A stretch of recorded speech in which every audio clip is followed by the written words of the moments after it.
방송 직전에 항상 이렇게 원고를 줍니다. 뭐야? 모든 곳에 유출될까봐? 모든 곳에 다 별표 쳐 있어요. 소송 가능성. 이것도. 네. 자 일단 신용환 교수님 박수로 맞이합니다. 네, 안녕하세요. 신용환입니다. 네. 김건희가 국정에 더 깊이 개입됐던 계기가 있었다고요? 네, 간 이제 술을 많이 먹으니까 당연히 이제 간 질환들이 있겠죠. 네. 아 윤석열. 네, 그래서 주종도 바꿨잖아요. 소맥만 하다가 이제 수정방으로 바꾸고. 아 이제. 바꿨어요? 바꾼 지가 꽤 됐죠. 네. 네, 그런 걸 어떻게 알아? 어떻게 알아? 그 보도가 돼요? 아니 그런 게 어. 아름아름 다 이렇게 아. 소문이 나서 아, 소맥을 본 사람이 많으니까. 아 소맥에서 수정방으로 바꾼 건 팩트인가 보네. 다 알고 계시네. 지금 형사재판 받으면서 어떤 그 나중에 아, 몸이 아프다 뭐 이렇게 그렇죠. 정원에 핑계댈 수 가고 있다. 뭐 또 이럴 수 있으니까 그랬는데 이제 그거를 다른 방송에서 보고 또 지금 탄핵 파면이 되고 난 뒤에 이제 많은 분들이 저한테 이제 여러 제보. 제보와 소스를 줘요. 특히 이제 대통령실 관련됐던 분들이죠. 예. 2023년 2023년. 겨울 경이에요. 연말 경이에요.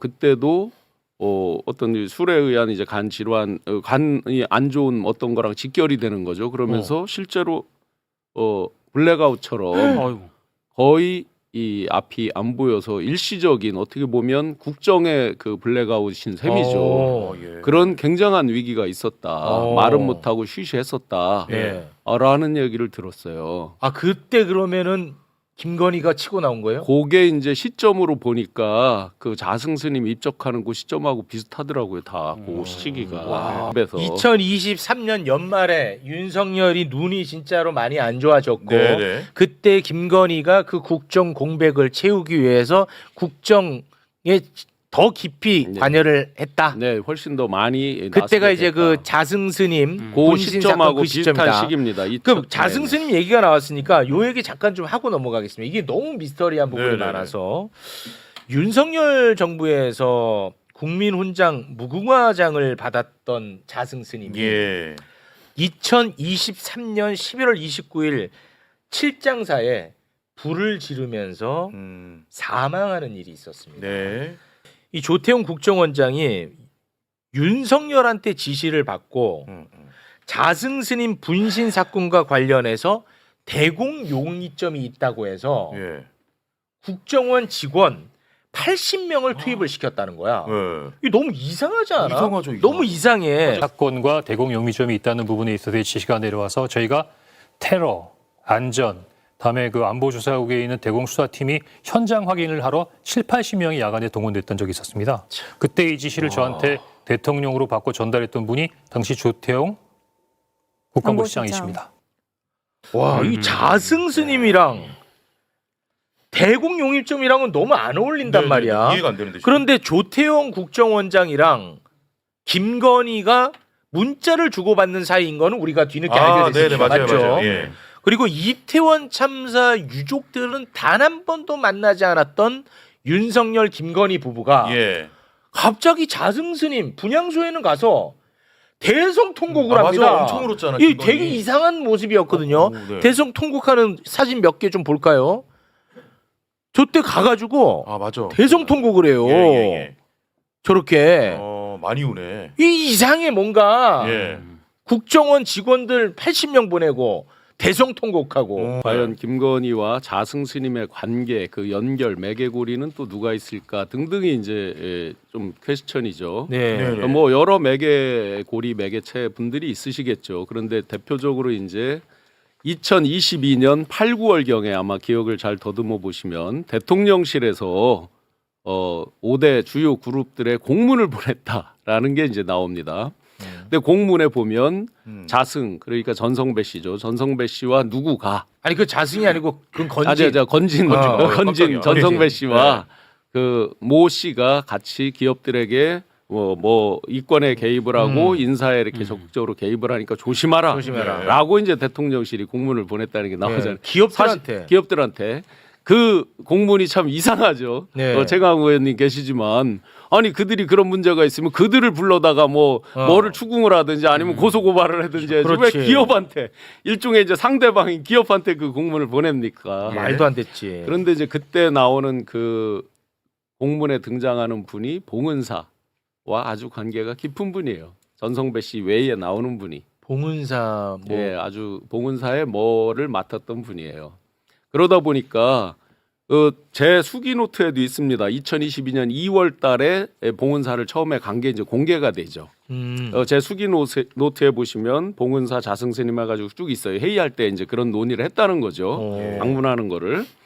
그리고 또 뒤에 보시면 뭐 해수관음상 앞에서 이렇게 뭐 하는 장면들이 쭉 사진이 화보처럼 막 나와 있잖아요. 그래서 이 자승스님과의 연계 그 맥의 고리에서도 건진이 분명히 역할이 있을 것이다라고 아. 강력히 추정이 되는 대목들이에요. 네. 아, 김건희, 건진과 건진, 자승 이런 게 제 수기 노트에 있어요. 다 일일이 제가 모든 회의를 기억은 못하지만 와. 그런 부분이 분명히 있습니다. 그리고 또 거슬러가 보면 특정 종교가 이렇게 갑자기 당원들을 왕창 가입했다고 했을 때 아, 영매라는 표현을 쓰죠. 영매라는 표현을. 영매. 그 특정 종교의 교주에 대해서 그 교주도 영매니까 함부로 다루지 말으라고 윤석열 총장한테 얘기를 해서 뭐 압수수색이나 구속 이런 데에서 조금 미온적으로 했다라는 식으로 네. 이제 많이 나와 있잖아요. 다 나왔어요. 그 코로나 때. 네, 네, 코로나 코로나 때 때. 신천지. 네, 그래서 각종 이제 종교, 특히 이제 신흥 종교, 소수 종교 이런 것들 관련해서 그 매개고리로 이제 건진이 역할을 많이 했던 거죠. 예. 근데 이제 자승스님으로 자승스님 그러니까 그 봉은사 간 것도 저는 강력하게 그 매개고리 내에 어떤 역할이 있다라고 생각을 합니다. 와, 추정을 김건희, 합니다. 건진, 자승 뭔가 매개가 있지 않겠느냐. 네. 가능한 경우의 수가 뭐가 있어요? 가능한 경우의 수. 그 제정신인 사람은 추측하기 어려워요. 아 이거 어려워요? 어. 아 가능한 경우의 왜냐하면 수. 그거는 이른바 그 본인이 그 분신을 해서 입적을 하기로 결심을 하고 그걸 아마 제 기억엔 기사에서는 누구로 하여금 찍게 했나 뭐 하여튼 그렇죠. 그랬던 거 아니에요? 그 과정을 근데 대공 용의점이 뭐 어느 시점에서 있을 수 있을까? 그러니까 그나마 시나리오가 가능한 게 가능한 자승스님은 그렇게 할 생각이 없었는데 뭐 누가 간첩을 내려보내가지고 그렇게 분신한 걸로 말하자면 가장했을 수 있다. 그걸 확인해봐라. 뭐 이런 거 아니면은 얘기가 될 수 있는 게 없죠. 그래서 이제 그 당시에 CCTV가 공개돼 있죠. CCTV에 보시면은 먼 들어가잖아요. 실장사에서 나와서 먼 산을 보고 들어가자마자 약 1분 정도 만에 이제 크게 화재가 발생하고 이제 입적을 하십니다. 예. 그게 소신공양이라고는 했지만 이제 불교 교리에는 없는 거죠. 소신공양이라는 건. 그래서 그때 이제 나왔던 말 중에 이제 통화자들 지금 이거는 검찰과 국정원이 수사만 하면 정확히 할 수 있는 게 마지막 통화자가 있고 그 앞에 사람이 있고 그 앞에 사람이 등 있는데 그 중에서 이제 지금 우리가 거론하고 있는 그 사람이 통화자에 있다라는 게 이제 굉장히 유력하게 나와 있는 얘기입니다. 통화자가 누가 있다고요? 아까 그 건진? 김건희? 특활비에 익숙한 분 또 아. 좀 전에 방송에서 말씀하셨던 예. 그게 이제 유력한 설이고 또 불교계의 언론들 플러스 알파로 많은 기자들이 쫓는 한 분이 있어요. 그 중요하게 통화를 했다. 근데 그 쫓는 내용이 조금 허황되고 저는 아니라고 생각을 하는데 마지막에 입적하실 때 그 모습을 뭐 촬영을 해서 보냈다라고 하는데 그건 거의 사실은 아닐 것 같아요. 이유는 딱 하나라고 봅니다. 그 폰과 그 칩과 이런 것들을 회수하는 부분, 증거를 확보하는 부분. 왜냐하면 그건 경찰이 가거나 119가 가야죠. 불을 끌어 가려면 119가 네. 가는데 그렇죠. 국정원이 가장 먼저 도착했고 폴리스 라인으로 다 막아서 이제 했고 실제 하얀 옷을 입고 국정원 요원들이 왜 현장을 하는 사진들이 공개된 게 있잖아요. 그렇다고 보면 그 현장에 이제 그 증거를 본인들이 이제 확보하고 뭘 한다. 그럼 홍 차장님은 정확히 아시지만 말씀 못 하시는 거죠. 그 부분은. 그런데 그 당시에 이제 나왔던 여러 가지 이야기 중에 대표적인 건 그 쫓고 있는 한 분. 지금 역삼동에 계시다고 들었어요. 그걸 취재하고 있는 기자한테. 그 쫓고 있는 한 분이 이제 그 돈과 관련된 부분 얘기가 많이 나옵니다. 관리하던 자금에 대한 얘기들이. 자금의 조성 경위 그리고 누가 중간에서 슈킹을 한 부분들 또 그와 관련해서 지금 최고 권력자들과 어떠한 얽혀서 싸움이 있었다 등등인데 다 물론 설이기 때문에 명시적으로 또 명확하게 우리가 확인이 안 되죠. 네. 그래서 그 미스테리에 이제 정점을 두고 그 고리에서 항상 거론되는 건 어쨌든 김건희 이 여사죠. 저 얘기를 굳이 홍장원 1차장이 했어요. 굳이. 그렇죠. 그 굳이 그게 나는 핵심이라고 보거든요. 맞아요. 네. 야, 나 이것까지 얘기할까? 라는 거라고 저는 보거든요. 네네네. 그렇다면 이거 굉장히 뭔가 있는 거야. 굳이 했단 말이야. 그렇죠. 홍장원 1차장이 저 얘기를. 그 얘기는 그거죠. 그러니까 홍장원 차장은 평생 국정원 맨이잖아요. 네. 그러니까 국정원 조직이라는 게 이렇게 사적으로 운용되면 안 되는 건데 이렇게 시켰다 우리 직원들한테 그 말을 하고 싶었던 것이죠. 그런 것 같아요. 그것도 있고 이제 한 가지가 본인의 그 당시 이제 처음 그 메모 쪽지 공개한 걸 오른손으로 썼니 왼손으로 썼니 해서 막 증거의 신빙성을 떨어뜨리려고 막 하던 시점이거든요. 예. 그때 이제 저도 저때 제가 이 자승 스님에 대한 이야기는 굉장히 오래전에 들어서 굉장히 오래전에 기자분들에게 말씀을 드리고 조용히 취재해 보셔라고 이미 제보를 드린 적이 있어요.